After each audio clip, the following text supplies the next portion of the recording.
Okay, Hare Krishna. Mataji, are you able to see the screen and hear my voice? Yes, Mataji. Yeah. Thank you, Mataji. So we were discussing 6.33. So Arjuna said, "O Madhusudana, the system of yoga which you have summarized appears impractical and unendurable to me for the mindless, restless, and steady. So now, so Arjuna is admitting frankly that this Ashtanga yoga process, that is meditating, sitting in a secluded place, that is go to a forest, controlling mind and senses, fixing the concentration on the super soul within, is too difficult for him to practice. Okay, so Arjuna says the mind is by nature chanchala, it is very restless. Okay, it is very fleeting, it gets disturbed easily. So even the greatest warriors and personalities like Arjuna find it difficult to control. So it is practically impossible for the age of Kali Yuga. So Ashtanga yoga is not at all practical. So Arjuna calls the process as impractical and unendurable, durasadam. So So this shows that Ashtanga yoga system is not possible for ordinary people like us who are engaged in day-to-day active life and responsibilities. That is why Srila Prabhupada says Bhakti yoga is more practical than the strict Ashtanga process. So in Bhakti, what do we do? Simple, no? The mind is naturally absorbed in Krishna. How? Through hearing, chanting, remembering, worshipping. So that way, the restless mind finds a positive engaging process instead of forceful suppression. So what are we doing in Ashtanga yoga? The senses and the mind, they are suppressed by this eightfold yoga system, which is artificial. It is very difficult. You know, you can suppress anything, your mind and senses for some time. But after some time, they will take revenge and they'll try to come back even with more force. So Prabhupada is saying, it's not possible. Ashtanga yoga is not practical. So Bhakti yoga is very easy since you just focus your mind and senses by engaging your senses by working for Krishna.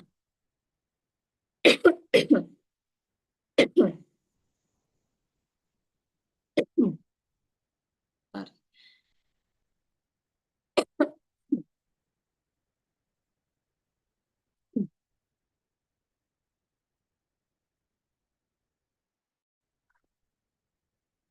Okay. So next, let's see 6.34. Chanchalam hi manah Krishna pramati balavadradam tasyaham nigraham manye vayoriva sudushkaram. Translation: for the mind is restless, turbulent, obstinate, and very strong, O Krishna, and to subdue it, I think, is more difficult than controlling the wind.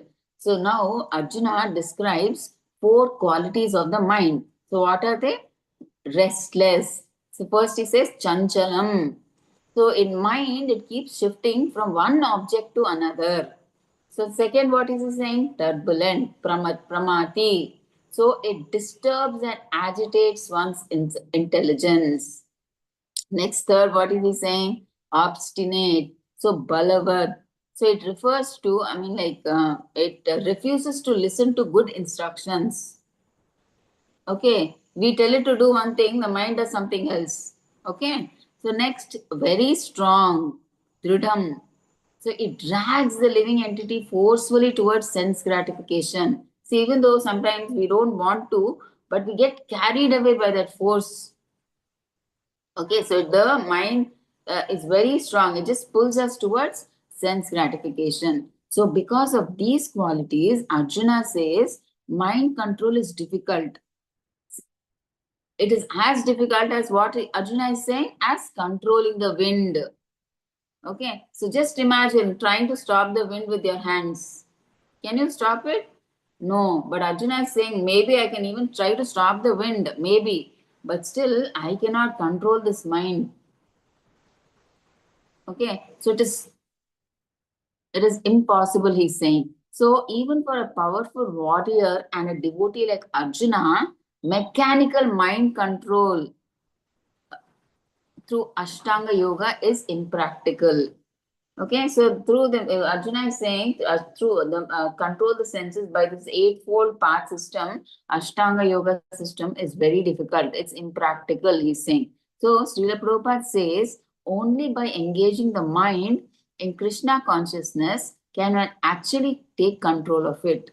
So the mind cannot remain empty. Okay, we know, right? The mind is never empty. It is always active. There is something going on in the mind. Okay, so it must be given, but it must be given some better engagement. Okay, by chanting Hare Krishna, hearing Krishna's glories, serving the Lord, and thinking of Him, the mind gets purified and naturally it gets controlled. Okay, so Arjuna, honestly is confessing that mechanical yoga or Ashtanga yoga is impossible for him. And what does Srila Prabhupada say as usual? He stresses this is true because for most people in Kali Yuga, this process following the Ashtanga yoga is very difficult. So therefore, what Prabhupada says, one must take shelter of Bhakti yoga, which is easy to follow. Okay, let's go to 35. So here we see, right? Arjuna says in 34, but Krishna, the mind is more difficult to control than the wind. Okay. So 35. Ashamshayam mahabaho mano durnigriham chalam abhyasena tu kaunteya vairagena cha grihyate. Okay, translation. Lord Sri Krishna said, O mighty armed son of Kunti, it is undoubtedly very difficult to curb the restless mind, but it is possible by suitable practice and by detachment. So, what is Krishna saying here? So, Krishna is agreeing with Arjuna. Oh, Arjuna, what you said is right. Yes, the mind is restless, turbulent, and difficult to control. So, no one can deny this. But Krishna gives the solution to this. What? He says two things can make this possible. What is that? Abhyasa, practice. So constant engagement. Okay. So by doing spiritual activities like chanting the holy name, hearing about Krishna, remembering him, and rendering devotional service. And what is the second thing? Vairagya, detachment. So freedom from unnecessary material desires and attachments that pull the mind away. Okay, so this comes naturally by experiencing higher taste in Krishna consciousness. Okay, so Srila Prabhupada explains that in Kali Yuga, chanting Hare Krishna is the most practical way to perform Abhyasa and Vairagya. See, as one chants, one develops attachment from, a detachment, sorry. As we chant, what happens, all the impurities that are there in our heart, like Mada, Matsarya, Kama, everything, so we all those get purified. So once they get purified, we develop detachment from worldly pleasures. We are no more interested in sense gratification, in our sense gratification.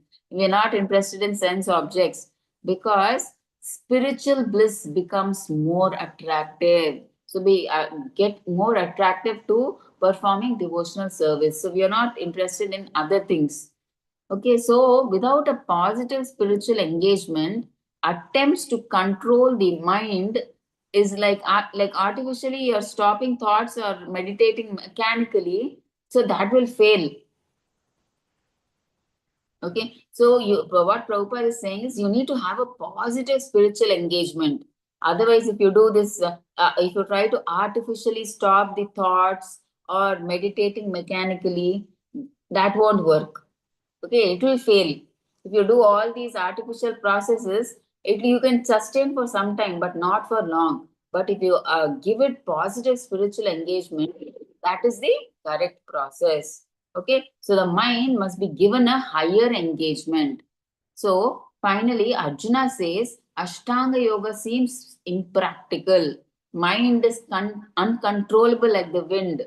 So what Krishna says, yes, Arjuna, what he said is right, but through practice and detachment, it is possible, especially by doing Bhakti Yoga. Okay. So 6.36. For one whose mind is unbridled, self-realization is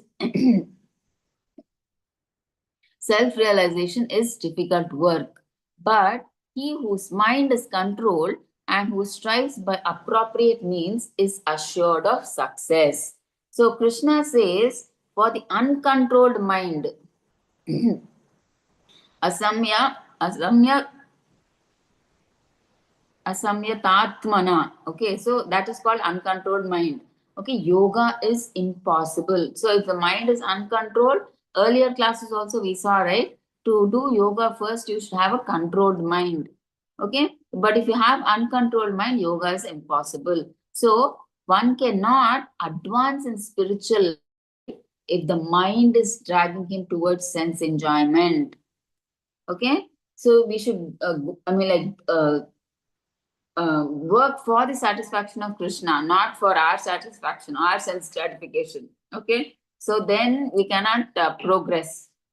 So, what are they saying? For the control mind, Vashyatmana, success is certain if one practices with determination. Okay, so for controlled mind, Vasyatmana, it is called, success is certain if one practices with determination. So, how is the mind controlled? Not by suppression, okay, or doing all these mental activities. Like in Ashtanga Yoga, we control the senses artificially through all these different kinds of asanas, pranayama, dharana, niyama, all those things, okay. But by engaging it positively in Krishna consciousness, that is the perfect way. What do we do in that? How do we engage the mind and senses? By hearing, chanting, remembering, serving Krishna. So that gives the mind a higher engagement. So which makes it steady. Okay, Prabhupada stresses that in Kali Yuga, people cannot follow the strict Ashtanga process, yoga process. Why? They are sitting alone, meditating in forests. They have to maintain celibacy. All this is not possible. Therefore, Krishna conscious or Bhakti Yoga is the practical method where the mind becomes controlled naturally by devotion. Okay, it's so easy. You just have to engage your senses in serving the Lord.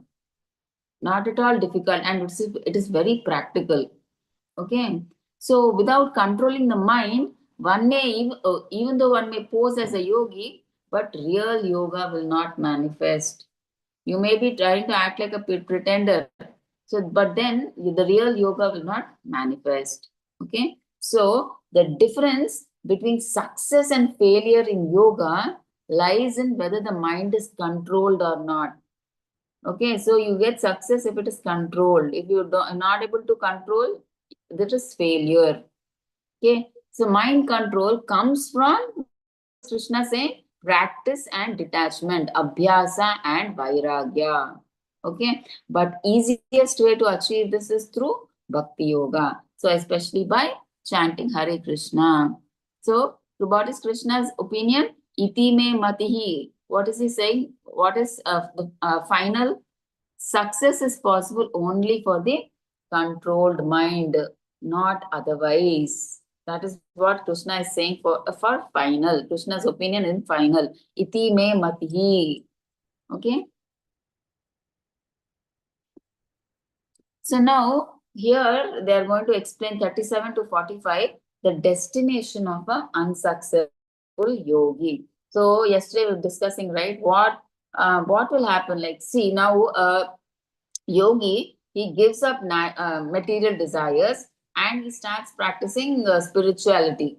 But what if he gives up? I mean, like somehow he falls down, or because of some reason he's not able to do, and but at the end he's stopped spiritual practice.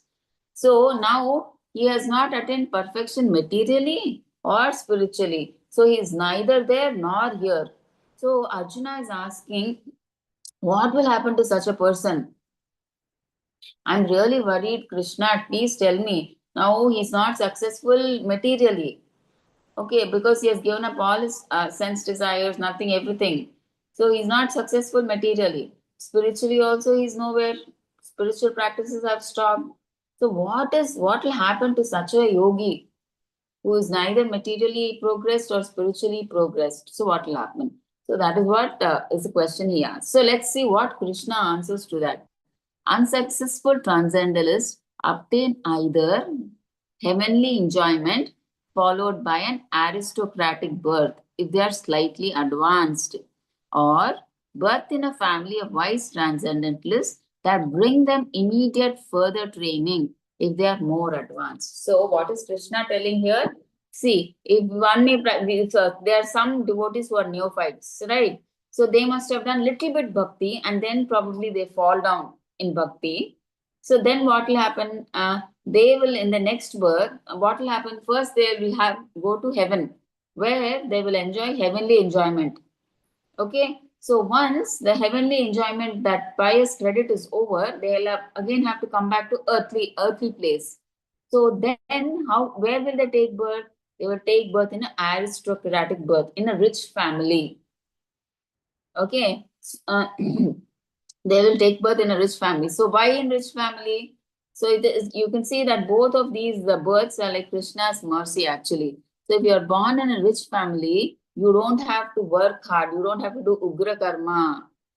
Work very hard for eating or being comfortable, whatever, by for clothes or everything. So you'll be getting enough food. You'll have.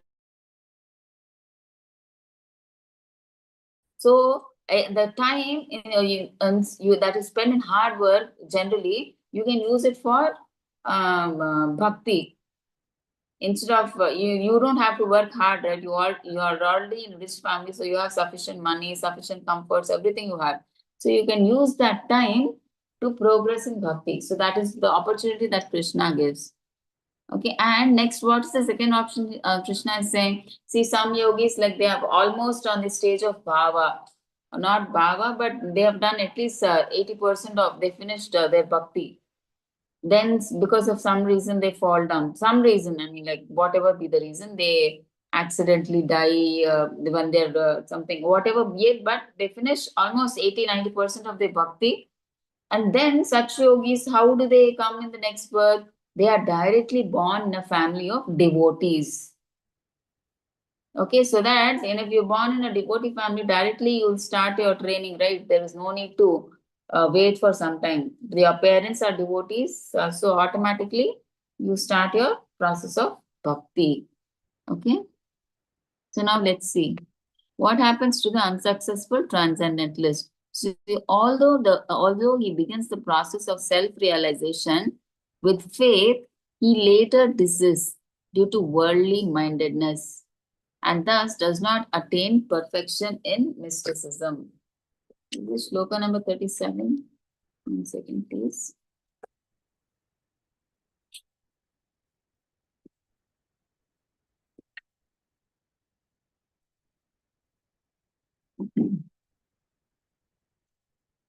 Yeah. So this is shloka number 37. So although he begins the process of self-realization with faith. So initially, with faith, he does everything. Okay, bhakti he does. He later desists because of some reason due to worldly mindedness, and thus he does not attain perfect in mysticism. So because of some other reason, see, you can see in the picture, right, how they are showing a yogi is disturbed by all these, what do you call, apsaras. They're trying to pull them towards sense gratification and give up his meditation. Yeah, make him give up his meditation. Because of some reason they fall down, but they actually have faith. But because they're not able to control their senses, they fall down and they get diverted. Okay, so that is one of the reasons. But what happens? Arjuna is asking, right? So let us see that in 6.38. O mighty armed Krishna, does not such a man who is bewildered from the path of transcendence fall away from both spiritual and material success and perish like a riven cloud with no position in any sphere? So Krishna is asking, Arjuna is asking Krishna now. Okay, so see, Krishna, what will happen? Like, see, now he's nowhere, he's materially also, he's not perfect.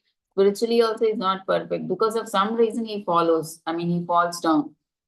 So now what is Krishna comparing this position of that yogi to a person, to a cloud broken from a mass of clouds. So now the cloud, it neither belongs to the sky fully, nor it is falling to the earth. So it is in between. So he fears that, Arjuna fears that an unsuccessful yogi may be lost both materially and spiritually. So he's thinking, Arjuna is thinking, oh, he will neither be spiritual now, he'll neither be material. Oh, what will happen to him now? And he's feeling sad because both ways he's not successful. Okay, so now let's see what will happen.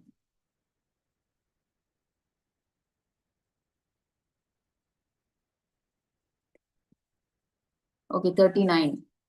This is my doubt, O Krishna, and I ask you to dispel it completely. But for you, no one is to be found who can destroy this doubt. Okay, so Arjuna openly admits that only Krishna, you can resolve this problem that I have. I have this doubt now. So you are the only person who can clear or destroy this doubt of mine. Okay, so let's see how Krishna destroys this doubt. पार्थानैवेह नामुत्रा विनाशा तस्य विद्यते नाहि कल्याणकृत् कश्चित् दुर्गतिं तथा गच्छति. The Supreme Personality of Godhead said, Son of Pritha, a transcendentalist engaged in auspicious activities does not meet with destruction either in this world or in the spiritual world. One who does good, my friend, is never overcome by evil. Okay, so now Krishna removes Arjuna's fear. So no effort in yoga is ever lost. Okay, even if one fails to complete his yoga or bhakti or spirituality, his progress is permanent. Okay, in Bhagavad Gita 2.40, Krishna says, Neha Vikrama Nasosti. What does that mean? Spiritual activity is never destroyed. So, unlike material success, which can be lost, spiritual advancement carries one to the future lives. See, if you do material success, for instance, you earn a degree of like PhD or something in this birth, so next birth, what happens? This PhD is gone. Again, you have to start right from LKG, UKG, first standard, nursery, and all that you have to start. But what is Krishna saying? Spiritually, where you have stopped, in your next birth, nothing is lost from the next stage. Like 50 you have done in this birth, next birth you'll start from 51%. So nothing is lost. Okay, so you don't have to fear. Okay. So, for example, you see Ajamila in the picture.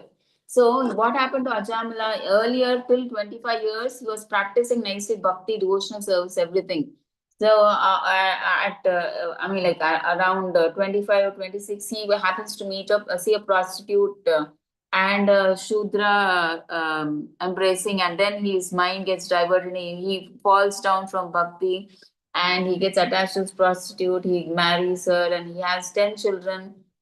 So we see how he falls down, but still in the end, because he named his child Narayana, he was actually not calling Lord Narayana, but he was calling his son Narayana because he was the smallest, youngest of all the 10 children Ajamila had, and he had affection for him. When he saw the Yamadutas, he was so scared that he called out Narayana, Narayana, meaning to say his son, calling his son, so that he thought his son could save him.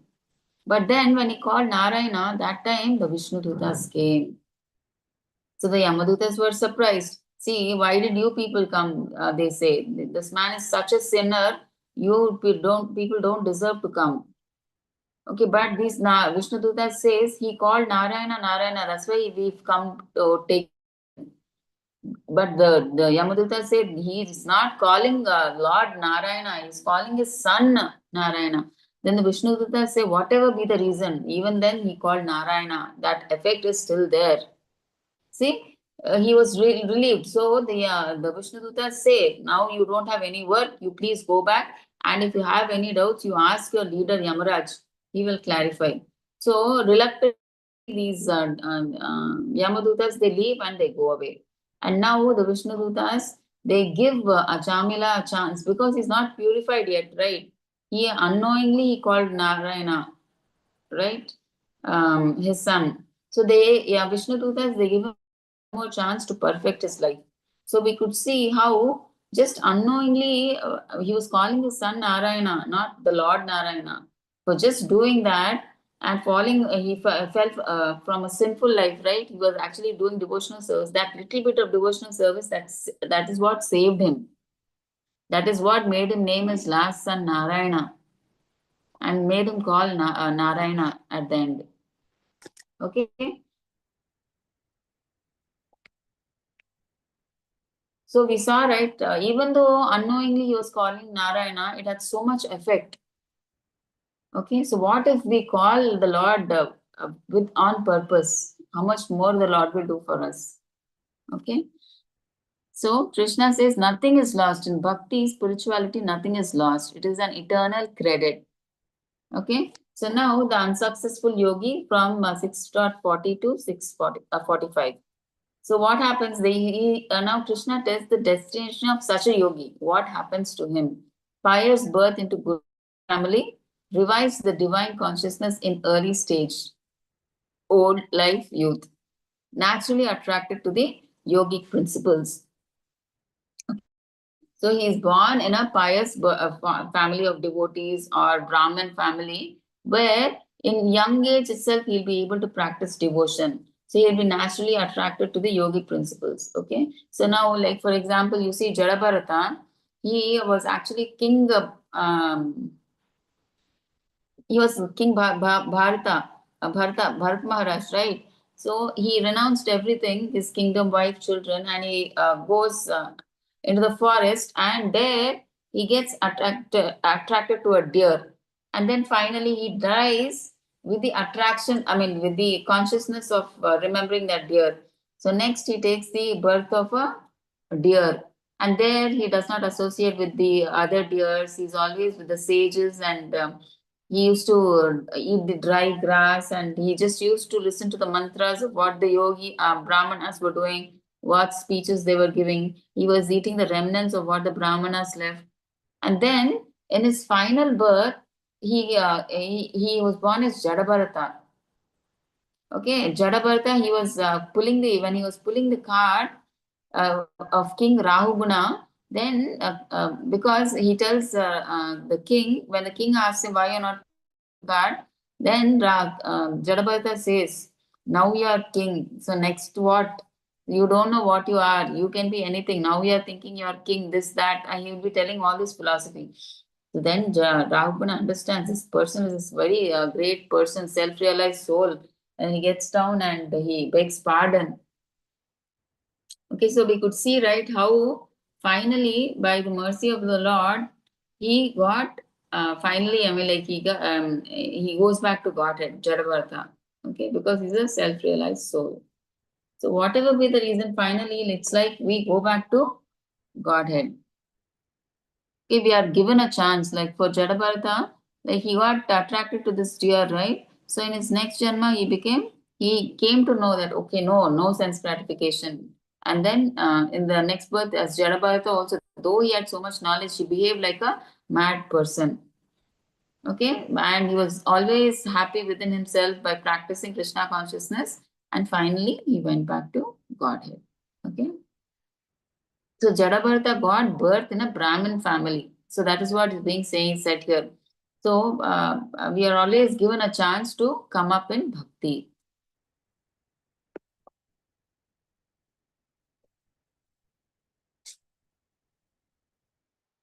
Okay, so now let's see the 40th sloka. The unsuccessful yogi, after many years of enjoyment on the planets of the pious living entities, is born into a family of righteous people or into a family of rich aristocracy.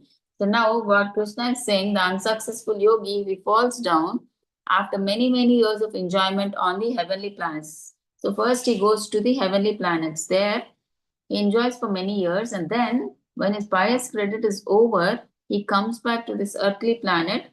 And where is he born? In a family of righteous people, or in a family of rich, like in a family of Brahmana, Vaishnava, or he may be born in a rich family. Okay, so that he can progress more fast in bhakti.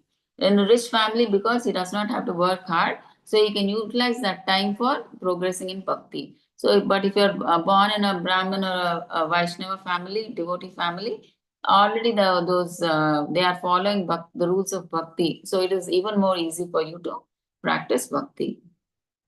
Okay. So now let's go to 42, shloka number 42. Or if unsuccessful after long practice of yoga, he takes his birth in a family of transcendentalists who are surely great in wisdom. Certainly, such a birth is rare in this world. Okay, so now the second condition. Now, first one we saw, those who are neophytes, this is what is going to happen. They will go to a heavenly planet, they will enjoy for a long time there in the heavenly planets. And when their twice credit is over, they will come back to the earthly planet and be born in a Brahman family or in a rich family. But for a yogi who has practiced, he's finished almost all of his bhakti is over. Like 80-90% is over. So he takes birth in family of devotees who are surely, they are devotees, right? They are already practicing bhakti yoga. So right from day one itself, they will start giving him the guidance that is required to progress spiritually. Okay. So now in text 43, let's see what. On taking such a birth, he revives the divine consciousness of his previous life, and he again tries to make further progress in order to achieve complete success. And let's see 43 also, 44 also. By the virtue of divine consciousness of his previous life, he automatically becomes attracted to yogic principles, even without seeking them. So, such an inquisitive transcendentalist stands always above the ritualistic principles of the scriptures. See, that is how, because he has already practiced bhakti, we may see some devotees now, right? Children, the parents who are devotees have children, right? Devotee children, they're automatically attracted to bhakti. I mean, like, from birth they are able to recite shlokas. They are at an instinct, they, if you give them the mridanga, it's like as if they have been practicing mridanga for years. But when they just take it, they start playing it so nicely, they do kirtan so nicely, and some people they preach so nicely, some people do book distribution so nicely. It is because it is a carry forward of the previous janma. They were bhakti, because of some reason they were not able to complete it, so they spontaneously take up that because they were already practiced in the previous birth. So they are easily able to do all the play mridanga or to play the harmonium or whatever. It is so easy. Do kirtan. It becomes so spontaneous for them. So we all think, how is it so? These people, these children are. I mean, like we wonder that how is it that they're able to do it so fast? Yeah, because it's because they already have that past spirituality, which when like they are continuing in this life. So it becomes easy for them because they've already practiced 50% in the previous life, and now they're continuing from 51. Okay, so they start from where they left off. So in his new life, he regains memories of the past life. Okay, so he remembers everything of his past material, this thing, and that is why he is able to progress. So he's naturally, he becomes attracted towards all these spiritual things. Okay, so this is the power of some samskaras or impressions of your previous janma. You get attracted. That is why why some people, in a family also you see two children will be there. One will be attracted spiritually. If not attracted, at least they will do. For the sake of doing, they will at least do. But one child does practice spirituality, other doesn't. So it is because of the previous janma samskaras. So one has that samskara, they've already started spiritual practice. That is why they're able to continue easily in this life. They're easily able to take that path. Maybe the other child, he does not have that samskara. Okay, so that is why, these devotee children, they readily take up, they absorb this bhakti, they're easily attracted because they've already done it in their previous birth. So next, 45, and when the yogi engages himself with sincere endeavor in making further progress, being washed of all contaminations, then ultimately achieving perfection after many, many births of practice, he attains the supreme goal. So, success in yoga actually may take many births. Okay. But ultimately, every yogi reaches perfection. But someday, all of us have to reach that perfection. Okay. So success may, it's not that by in this one janma itself we'll become what do you say? We'll become successful in bhakti and we go back to Godhead. Maybe if we really have the determination and this thing practice and we hard work for that, then okay. But generally, I mean, like it takes many births. But finally, our destination is that we have to go back to Godhead. Okay, but especially by taking to Bhakti Yoga, perfection is guaranteed quickly. Okay, because it is easy and fast. That's why we have to take up Bhakti because we are directly serving Krishna, right? Not indirectly. So therefore, one should never fear failure. Okay, so every effort in spiritual life is an eternal gain. So we don't have to worry about that. So that's why Prabhupada says invest more of your time in spiritually, not materially. Because materially just stays till you stay in this material world. Next Janma, when you take a material birth again, you have to start from zero. But if you do spiritually, that will get carried forward. It is never lost. Okay, so what is summarizing from 37 to 45? Arjuna is worried about the fate of a failed yogi. So Krishna assures him, saying that there is no loss. So every sincere attempt that we make in bhakti is a permanent credit.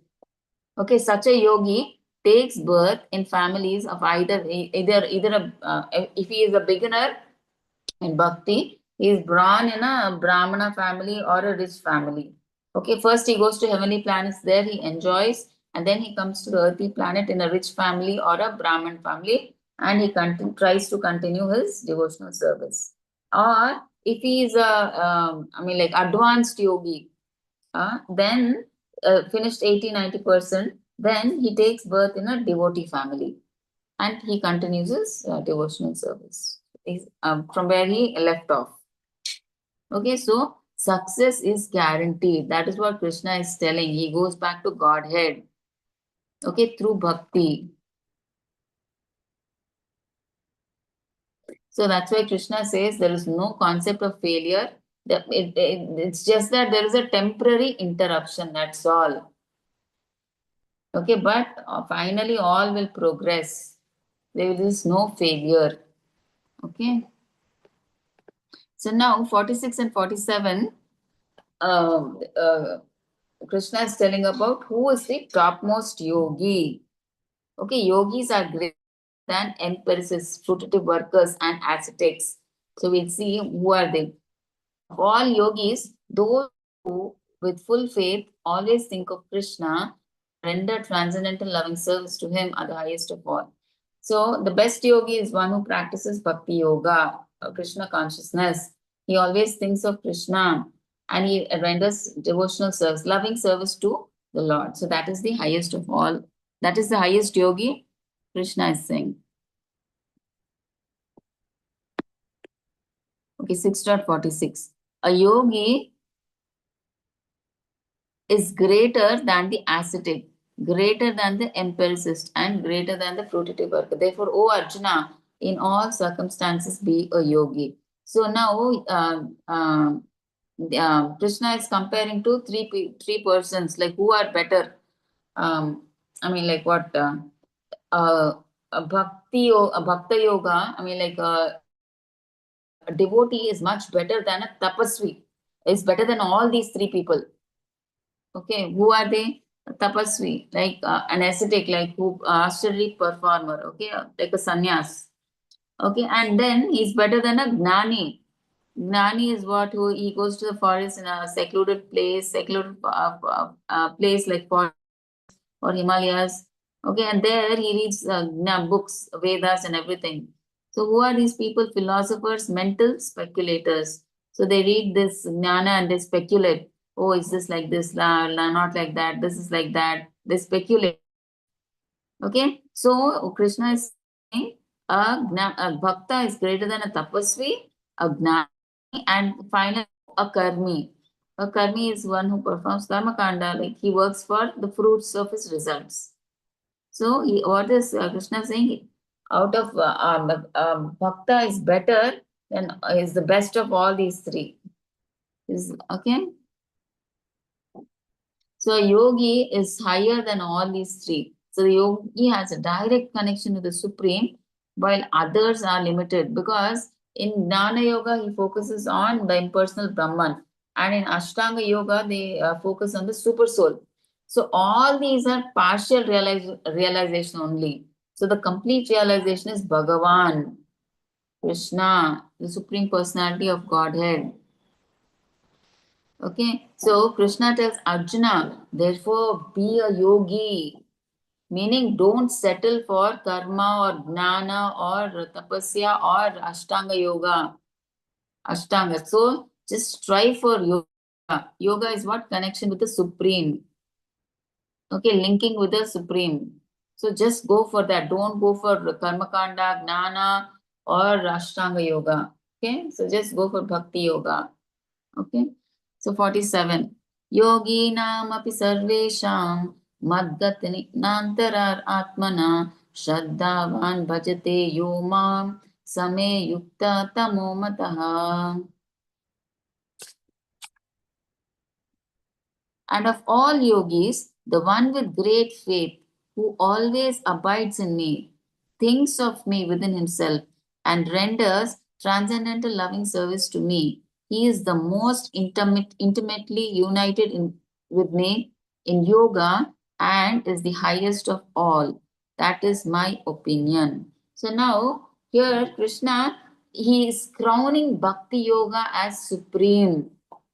See, out of all yogis, like Karma Yogi, Gnana Yogi, Ashtanga Yogi, the Bhakti Yogi who worships Krishna with devotion is considered the topmost. Why? Because he is directly connected with the Supreme Person. Is one reason. His mind is always absorbed in Krishna. Okay? And he has this faith. He has firm faith in this process. Okay, and he engages in loving devotional service to the Lord. So finally, what are they saying? What is Prabhupada saying about this verse? So this verse clearly shows that devotional service or bhakti yoga is the highest yoga. So it is the easiest and the most sublime method in Kali Yuga. And what is the easiest method in Kali Yuga? Is chanting of the Hare Krishna mantra. So constant remembrance of Krishna through sound. Okay, so thus anyone who chants sincerely is considered the topmost yogi. So even if they're not perfect in austerity, philosophy, or meditation, okay, so you don't have to be follow all these difficult processes. You just simply have to chant sincerely. That's all. Okay. So Krishna is telling Bhakti Yoga and the Bhakta, they are the highest of all. So that is my opinion. That is what Krishna is saying.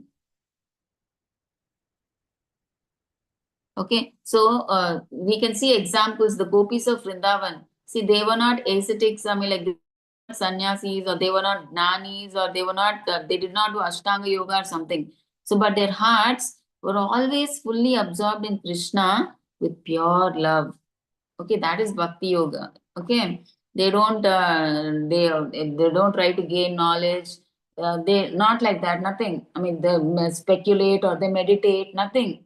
So directly they are, I mean, like what do you say? They love Krishna because Krishna is, I mean, like has established some relationship with everybody in Vrindavan as a friend, as a lover, as a son, so as a servant, as a master. Like all these relations they've established. They don't see Krishna as God. Okay, so they love him that way. Okay, like that. They don't try to gain knowledge that, oh, Krishna is God, is the Supreme Personality of God, he created the whole material world. Nothing like that. They see Krishna as their family member and they love him like that. Okay, so that is one example. And now we finished, right? Now the 6th chapter. We'll just try to see the first 3 shlokas of the 7th chapter. It's very easy. Okay, so just it'll hardly take 5 minutes. Okay, so the Bhagavad Gita 7th chapter is knowledge about of the absolute. So Krishna is giving the knowledge about himself now. Okay, so it is very important. Okay, so let us take the blessings of the beautiful deities of Sri Radha Govinda. Sri Radha Govinda ki Jai. Okay, so this is the previous 6th chapter summary. Now 7th we'll be seeing all these. 7.123. Okay, all these we'll be seeing. We'll be seeing one by one.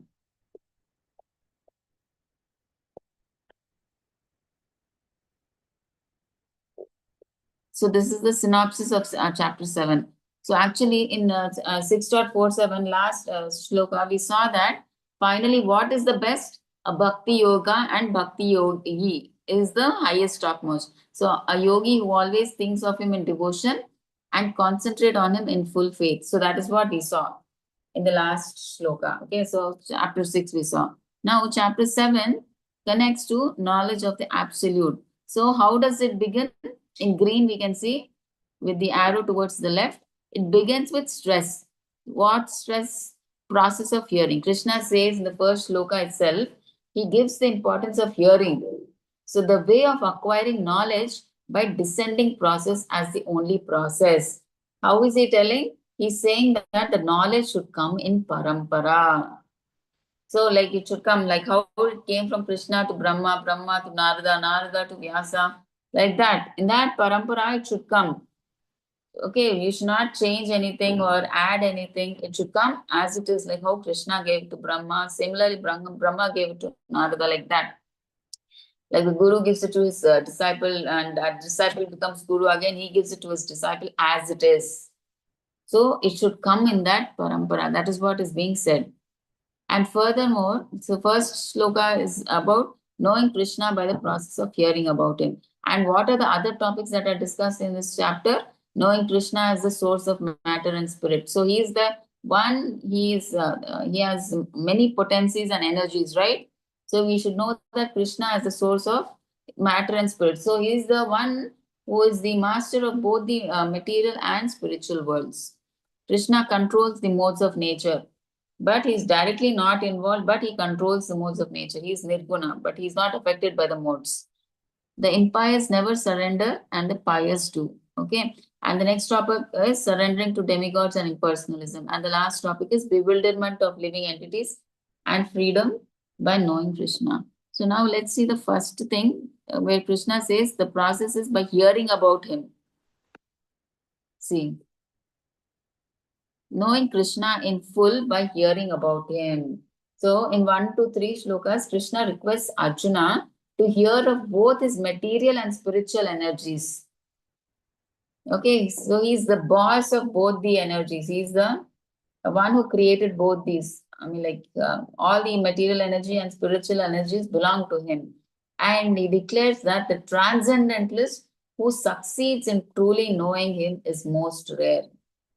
Okay, such people who know that Krishna is the God is very rare. That is what Krishna is saying. So let's see what the first shloka says. Maya sapta mana parda yugam yunjanmadashrayah ashamshayam samagramam mam yata gnasasi tatshruno. So tatshruno. So listen to me. That's what Krishna is saying. So now hear.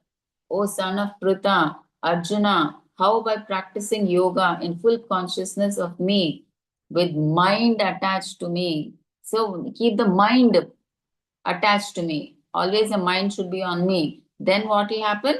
You can know me in full, free from doubt. So your mind should always be attached. And how Prabhupada says that, how can the mind be attached in Krishna consciousness? Just by chanting, hearing, worshipping. It's so easy, right? So let's see this chart. Okay, we can see this chart, right? So now Lord Krishna explains how to know him by the process of hearing. Okay. So how so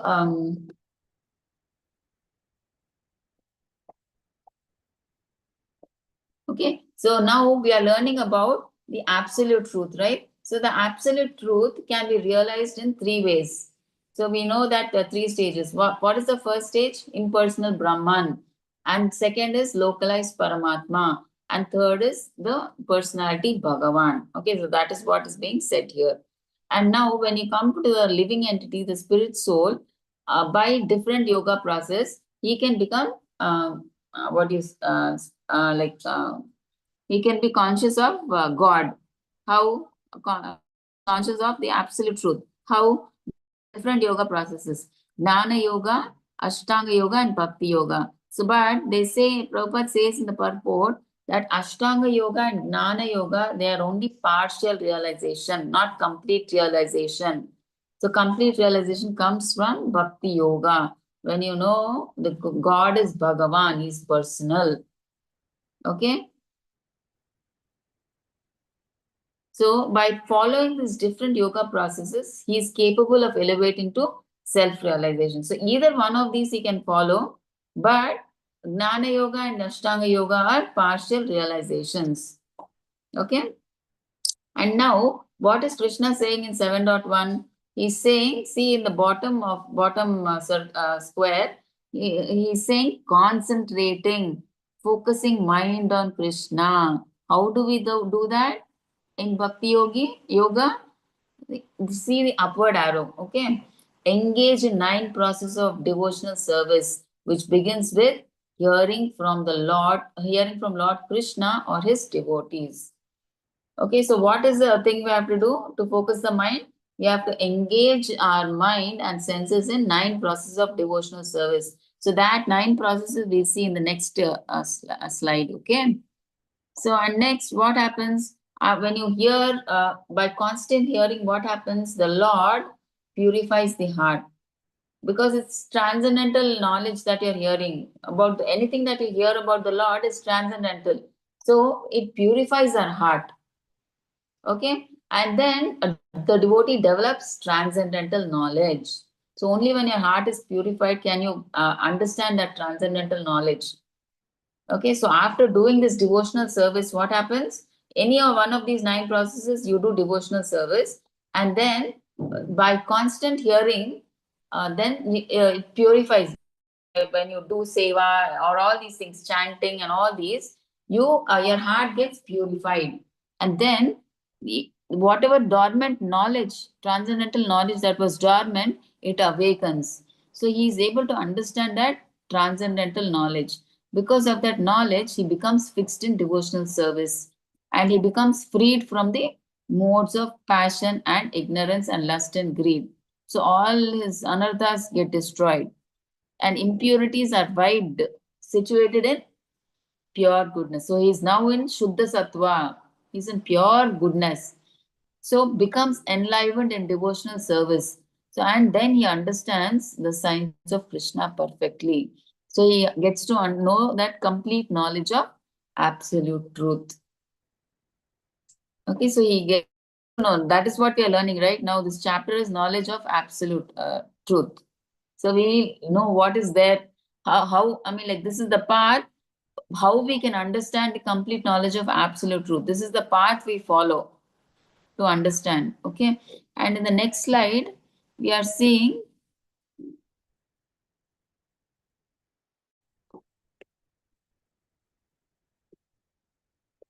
9 processes of devotional service. Okay, see, first one, what are the 9 processes of this thing? Devotional service.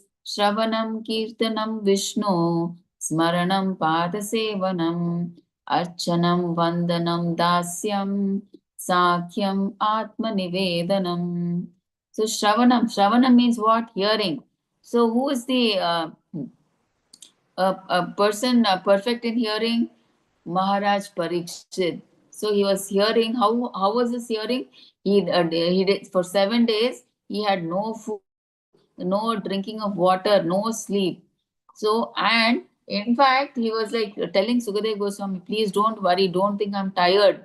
That I'm not sleeping, I'm not eating, I'm not drinking, I'm not doing all these things. Don't think I'm tired. You please, I'm drinking the nectar of the leelas and everything. The Srimad Bhagavatam that you're telling, that itself is enough for me. It is filling my stomach. I'm very active. No, don't think I'm tired. Please go on telling. So this is the interest he had in hearing. So Maharaj Parikshit is perfection in hearing. Then chanting, kirtanam. Kirtanam is chanting or glorifying. Sukadev Goswami. Like how Parikshit Maharaj was a perfect hearer, Sukadev Goswami was a perfect giver of knowledge, preacher. Okay, glorifying the Lord. He was chanting or telling about the Lord. Okay, Smaranam, Prahlad Maharaj, remembering. See, whatever the situation, any complicated situation he was put, he was very calm always and he was doing Smaranam of the Lord. Always he was remembering the Lord. For everything he used to say Narayana, Narayana, Narayana, anything. Okay. And then Padasevanam, we all know Lakshmi Devi serving the lotus feet of the Lord. Archanam is deity worship, is Maharaj Prithu. Vandanam, praying, that is Akrura. We know how Akrura prayed, and when he just landed in Vrindavan, just seeing the footprints, he rolls and he prays to the Lord, right? And Dasyam, becoming servant, is Hanuman. Sakyam, friendship, Arjuna. Atma Nivedana, Maharaj Bali, complete surrender. Okay, so these are the 9 processes of devotional service. Okay. Jnanam te aham sa vignanam idam vakshyami asheshatah yajnatva neha bhuyo anyaj gnatavyam avishishyate. I shall now declare unto you in full, see now in full, not partial, in full this knowledge, both phenomenal and numinous, by knowing which there shall remain nothing further to be known. So now Krishna is going to tell about his energies. What are his energies? Both phenomenal and numinous. So phenomenal means this material world, and numinous means about the spiritual world. The knowledge about both the spiritual and the material world he will tell. That is what Krishna is telling. So once you know this, nothing else you don't need to know. So if you know the knowledge that I am giving, you don't have to know any other knowledge. So let's see the chart, what Krishna is trying to explain. See now, we see that what is complete knowledge? We see starting box, complete knowledge is transcendental knowledge. So knowing this, nothing more is to be known. Okay, so all the complete principles are there in the knowledge that Krishna is giving. So what is that? He is giving Gnanam Vijnanam. So what is Gnanam? Phenomenal. So about matter, knowledge acquired or perceived by the senses. So he's telling about, talking about the material world. Okay, and what is Vijnanam? Numinous, that is spiritual. So he's talking about a spiritual world, knowledge about spirit, not acquired through senses, object as it is, not necessarily perceived by senses. So he's telling about completely of his energies, his material world, the material energy and the spiritual energies. Okay, so for both, who is the controller? For both, controller is Lord Krishna. Who is the cause of all causes, source of knowledge, only object of meditation for all yoga process. Okay, and to understand that controller of is both Krishna, Lord Krishna explains to Arjuna, you need a qualification to understand this. Okay, you should be a devotee and a friend. Otherwise, no. See, generally people don't understand that Krishna is God. Some people think Krishna is a Kshatriya. He's just the king of Dwaraka. Some think he's a politician. Some think like that. Normal, they think he's just a normal person. So that's why Krishna is telling the qualification to understand that he's God, he is the source of all the material and the spiritual worlds, and he's the cause of all causes, he's the source of all knowledge, he is the only object of meditation for yoga process. What is the qualification required to understand all this? It should be a devotee and a friend. Otherwise, they cannot understand Krishna. Okay? So now let's go to the third shloka and last shloka. We'll just finish in 2-3 minutes. Okay. Manusyanam sahasreshu kasyad yatati siddhaye yatatam api siddhanam kaschin mam veti tatvatah. Out of many thousands among men, one may endeavor for perfection, and of these, those who have achieved perfection, hardly one knows me in truth. So now you see in the right hand side picture, when a marathon is going on, initially you will see thousands of people. But as it is nearing the goal, I mean, like where they have to complete the race, you will see just a handful of people, 4 or 5 people. Okay, so like that, Krishna is saying, out of many thousands among men, see, one will endeavor for perfection, and among those who achieve perfection, so hardly one will know me. Like how finally only 4 5 will remain at the end of the marathon. So Krishna is telling, hardly one can know me in truth. Okay, so let's see in this tabular column.